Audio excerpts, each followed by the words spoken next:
بسم اللہ الرحمن الرحیم۔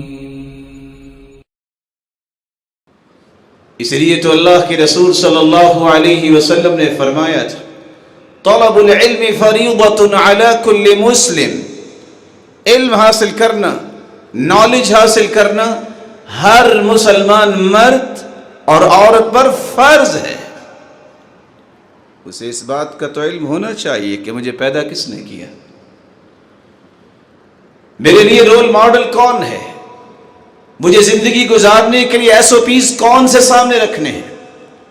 اس علم کے بارے میں قبر میں بھی سوال ہوگا، من ربک، ما دینک، من نبیک۔ یہی ہے اللہ کی معرفت، نبی کی معرفت، دین کی معرفت۔ اسی کے بارے میں قیامت کو بھی پوچھا جائے گا، ماذا اجبتم المرسلین، رسول آئے، انبیاء آئے، تم نے ان کی بات کتنی مانی، دنیا میں بھی، قبر میں بھی، حشر میں بھی۔ یہ تینوں سوال اور تینوں معرفتیں اور پہچانیں ہی کامیابی کی ضمانت ہے۔ اللہ تعالیٰ نے اسی لیے اس علم کو نعمت قرار دیا ہے، والنعمہ کل ما ينتفع به ويستلذ۔